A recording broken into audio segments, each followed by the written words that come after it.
네, 청년들을 왜 미래라고 하시는 줄 아십니까? 지난 시각, 지난 시선, 지난 입장이 아니라 새로운 입장들을 잘 받아들이고 또 적용하기 때문입니다. 그런 청년의 시선으로 정치를 바라보는 상암동 한시 청년. 오늘은 권지훈 전 민주당 비상대책위원 나오셨습니다. 안녕하십니까? 안녕하세요. 권지훈입니다. 함슬 국민의힘 전 중앙홍보위원 나오셨습니다. 안녕하십니까? 네, 안녕하세요. 오랜만에 뵙습니다. 네, 젊은 분들이만큼 또 새로운 시선을 많이 말씀해 주시면 좋을 것 같은데요. 속보 들어온 얘기부터 사실 살짝 한번 여쭤볼게요. 오늘 여러 현안이 있는데 네. 화물연대 총파업 철회 찬반 투표 파업 종료가 결정이 됐습니다.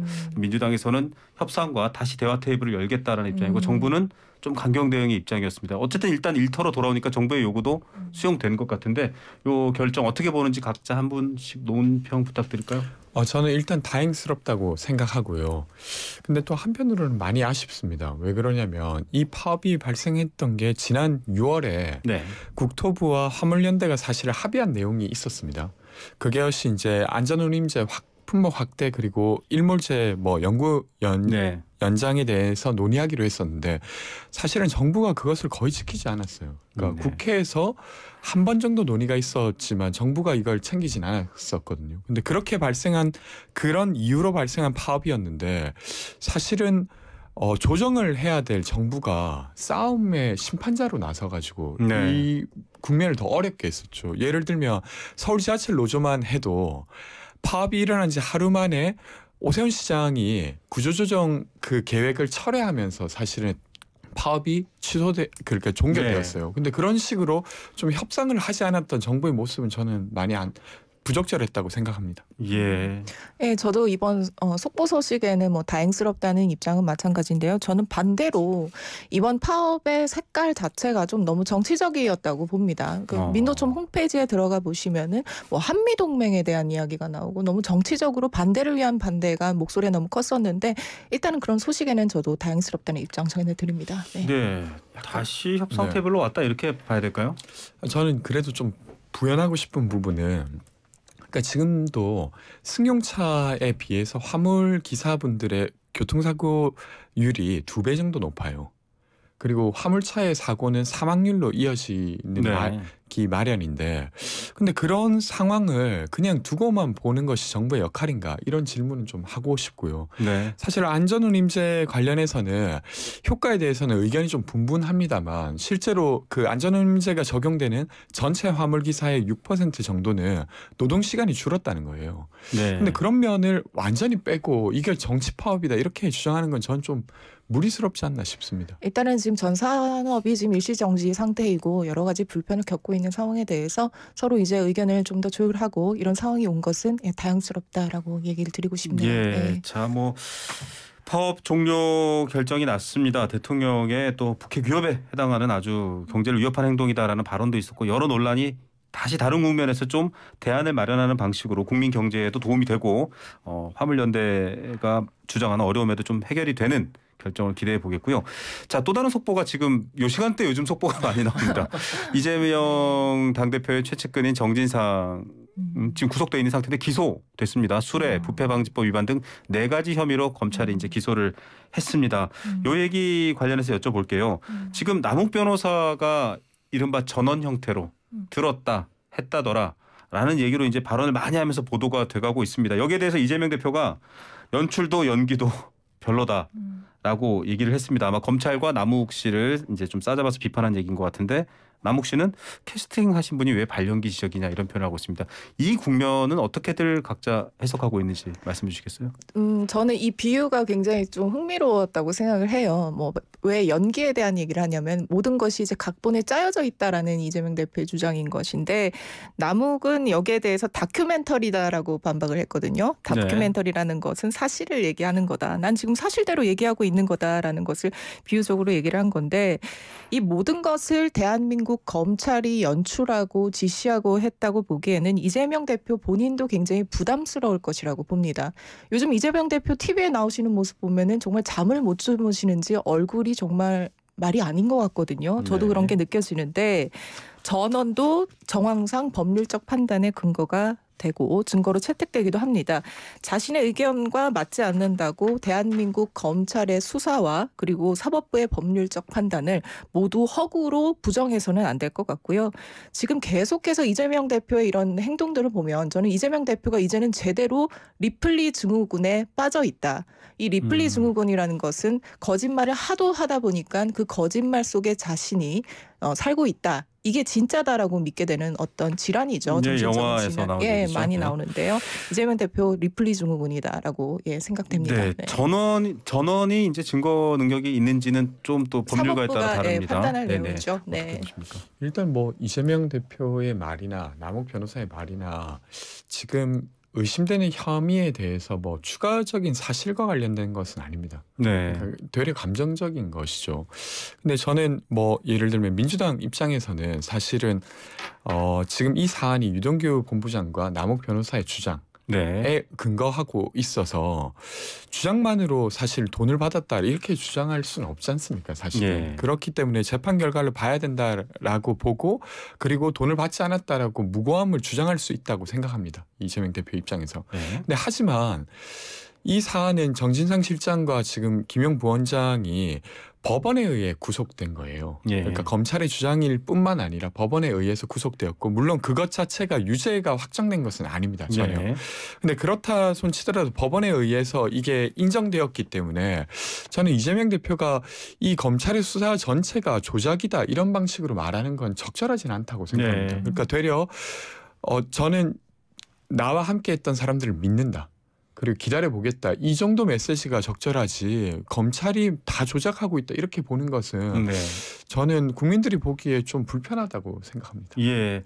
자, 구속은 보통 증거인멸의 우려, 그다음에 도주의 우려, 뭐 여러 가지 이를테면 그 사건을 다시 방어가 아니라 변질시킬 우려에 대해서 이제 취하는 조치인데요. 이재명 대표를 직접 소환하거나 또 만약에 검찰이 뭐 여러 가지 법적인 이제 기소를 목적으로 한 조치를 취할 경우 정치적으로 파장도 커질 것 같거든요. 어떻게 보세요? 일단은 모든 사람들이 그 이름을 이야기하고 있기 때문에 소환은 뭐 불가피할 것 같고요. 정치적으로도 아마 큰 혼란이 야기될 것 같습니다. 지금 국민들도 뭐 각자 뭐 유튜브도 보고 각자 정치적인 소견을 갖고 있는데 지금 이 사안이 이재명 대표가 소환된다면 뭐 나라가 굉장히 시끄러워질 것이고요. 네.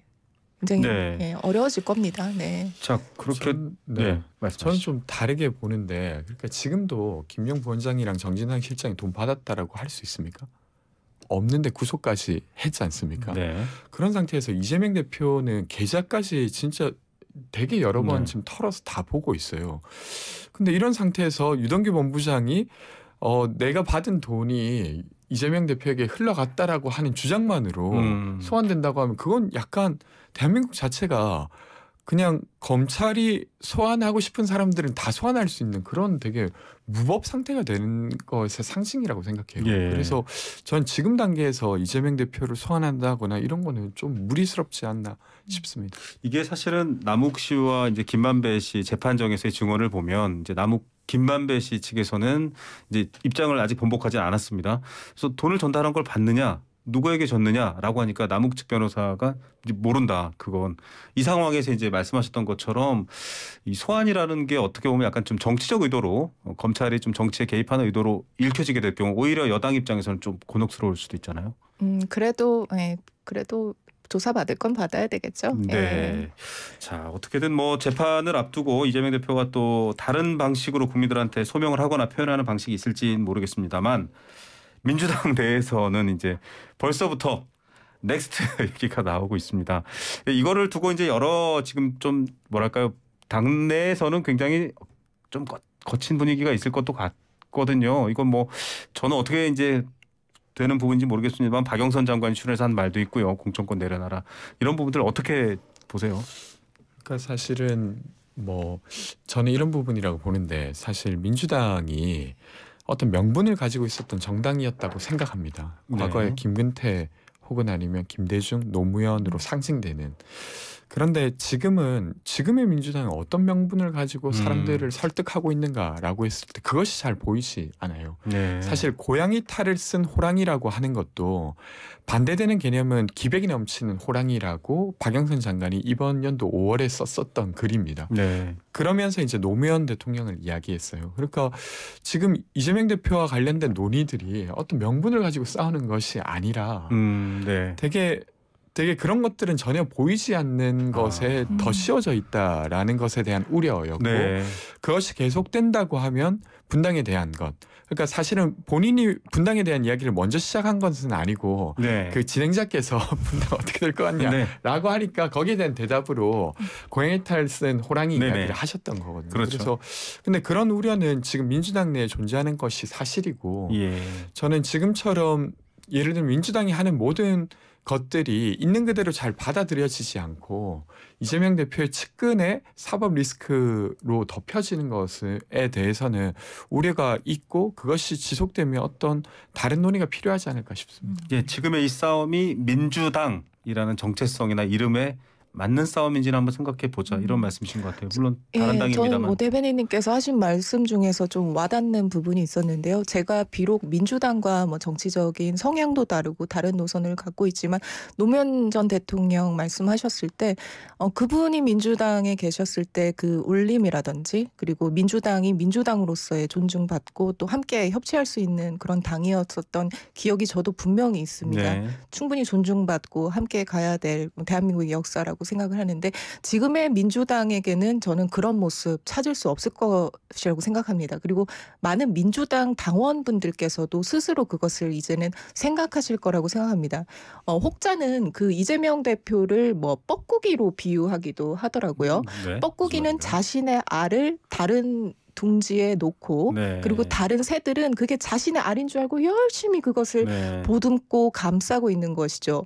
민주당 당원들은 지금 이재명 대표가 낳은 뻐꾸기 알을 그냥 일단은 당을 지키기 위해서 품고 있는 것입니다.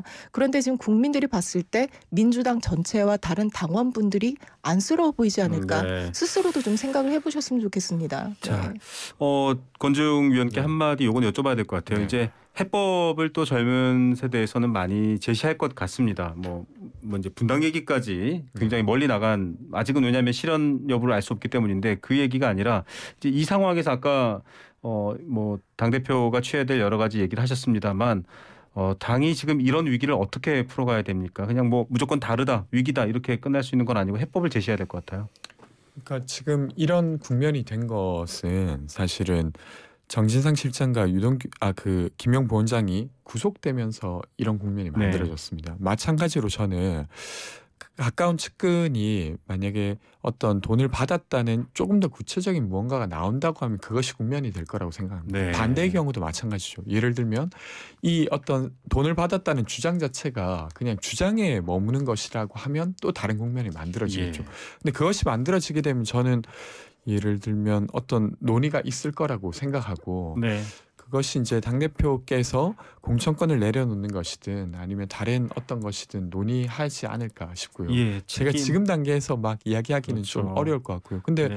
그런 우려는 있습니다. 그러니까 이게 예를 들면 지금과 같은 주장이 되게 서로 강한 상태에서 1심 재판이 결과가 나온다고 한들 어느 측이든 승복을 할까? 네. 예를 들면 유죄가 나온다고 하면 민주당이 승복을 할까? 무죄가 나온다고 하면 국민의힘 지지자들이 그걸 믿어줄까? 네. 그런 것들이 되게 그 어떤 정치 자체를 되게 어렵게 만드는 것 같다는 생각이 듭니다. 예. 어떻게 보면 지난 대선이 끝나고 있지 않다라고 느끼는 분들도 있을 것 같습니다. 자, 얘기를 좀 더 바꿔보겠습니다. 다른 주제지만 또 지난 정부와 관련된 주제인데 서훈 전 안보실장이 구속됐습니다. 여기에 대해서 지금 여러 가지 문재인 전 대통령까지 직접 얘기를 하고 있는 상황인데 자, 서해 피살 공무원의 처리 과정에서의 적절한 대처였느냐, 직무상 위법 행위가 없느냐에 대한 판단입니다. 이거 어떻게 보십니까? 저는 그러니까 물론 이제 검찰이나 아니면 여당 측은 이렇게 말하죠. 그러니까 문서를 삭제하는 걸 지시했으니까 구속한 거다라고 하지만 지금 국민들이 보기에는 이 사건의 맥락은 그렇지 않죠. 서해 공무원 피살된 이 사실을 놓고 사실은 어떤 문재인 정부가 해석했던 것에 대한 어떤 반박을 하고 있는 네. 맥락에서 서훈 안보실장을 구속했습니다. 근데 저는 되게 우려스러워요. 예를 들면 지금 한국은행이 금리를 올리고 있습니다. 나름의 근거를 가지고 금리를 올리고 있죠. 근데 그것이 나중에 봤을 때 틀린 판단일 수도 있어요. 네. 그럼 관련자들을 이제 형사적으로 구속하거나 아니면 수사하거나 이래야 됩니까? 저는 그렇게 생각하지 않아요. 예를 들면 MBC 전용기 배제 사건이 있었어요. 근데 이때 윤석열 대통령이 그렇게 판단하도록 보고했던 누군가를 네. 또 나중에 형사적으로 수사한다?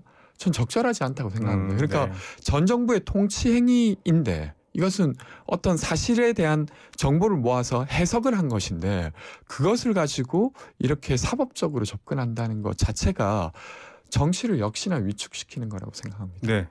그 서해 공무원 사건 관련해 가지고 맨 처음에 검찰은 이것을 문재인 전 대통령까지 가기에는 솔직히 심적으로 부담이 있었을 겁니다. 네. 근데 최근 마지막에 문재인 전 대통령께서 SNS에 국방부, 해경, 국정원 보고까지 내가 듣고 최종 네. 결정한 게 나다라고 얘기를 하셔가지고 이게 뭐 비유적으로 표현하면 검찰은 뭐 서 실장으로 도둑 잡았다 이렇게 비유적으로 했는데 네. 갑자기 잠깐 여기에 나도 껴있어라고 얘기를 한 것이라서 지금 대통령께서 또 다시 이제 여기에 도마 위에 올라오게 되신 거죠. 저는 네. 뭐 악수를 뒀다고 생각을 하고요. 네. 그리고 뭐 여기 왜 이야기를 하자면 그 문재인 전 대통령에 대한 이야기가 나오면서 지금 또 이재명 대표 이야기도 시끄럽고 이러면서 반 이재명계의 목소리가 어쨌든 커지게 되고 또 네. 여기에 대해서 민주당에서 또 어떤 정치적인 변화가 오지 않을까라는 생각도 해봤습니다. 예. 네. 통치행위에 대해서 한동훈 법무장관이라든지 이런 분들이 통치행위가 법률적 처벌이나 수사의 대상이 안 되는 건 아니다. 이런 얘기를 했습니다. 뭐 몇몇 사례를 들어서요. 그냥 너무 당연한 이야기죠. 네. 근데 마치 그 통치행위가 위법적이었던 것처럼 말을 하고 계시는데 그 음. 예를 들었던 것도 그 이제 김대중 정부가 네. 대북에 돈을 대북 줬던 송금. 거, 근데 불법적으로 현대그룹을 통해서 줬던 사건을 네네. 이야기하는 건데 그것 자체는 불법이죠. 무죄 결정이 났습니다. 근데 네. 지금 서해 공무원이 피살된 것을 두고 사실 어떤 정보를 모아서 해석을 한 겁니다. 그 해석에 대해서는 당시에 국민의힘 국방위 간사였던 한기호 의원도 네. 월북으로 판단할 분명한 어떤 근거가 네, 있다. 에세이라든지. 그렇게 이야기를 했던 사안이에요. 근데 그걸 가지고 지금 수사를 하고 있고 저는 이렇게 생각하는데 문재인 대통령께서 내가 보고받은 게 맞다라고 자기가 책임지겠다라고 하는 겁니다. 네. 검찰은 그러면 당연히 문재인 대통령까지 수사해야겠죠. 그럼 저는 이것은 여당이 아주 무리스럽게 전 정부의 어떤 행위를 되게 압박하고 있다 이렇게 볼 거라고 생각하고 되려 역풍이 불 거라고 생각합니다. 저는 완전히 이건 자살골 넣었다라고 보고 있거든요. 스스로 네. 명분을 만들어서 조사를 할 수 있게 만든 거기 때문에 이거 뭐 아이디어를 누가 했는지 모르겠는데 혹시 김의겸 씨가 아닐까요? 네. 근데 예를 들면 뭘로 처벌합니까? 문재인 대통령이 보고받고 판단을 내렸어요. 당시에 보고받았던 그 정보들은 국민의힘에서도 그럴 만한 근거다라고 할 만한 내용이었는데 지금 그걸 뭐 이 어떻게 와중에도 처벌합니까? 대북 전문가 한 명이 뭐 날아갔다라는 식으로 아쉬움 네. 토로하고 계시는데 이제는 조사를 받으셔야 되는 상황이 온 것 같습니다. 그러니까 지금 네. 통치와 실정법 사이에는 뭐 이를테면 국가보안법도요. 지금 여기 계신 누구라도 북한이랑 연락을 하면 회합통신죄에 걸립니다. 그런데 아이고, 정부도 사실은 어떻게 보면 동일한 잣대로 네. 어떤 특별한 기준이나 장치 없이 연락을 할 경우에 대한 문제도 될 수 있고요. 통치라는 부분 좀 더 얘기를 해봐야 될 것 같은데요. 자, 여기까지 저희가 얘기 듣고 이제 또 국민의힘 상황도 만만치 않습니다. 또 여러 가지 예산안 관련된 얘기들도 있는데요. 잠시 저희가 쉬고 와서 이야기 전해드리겠습니다. 멀리 가지 마십시오.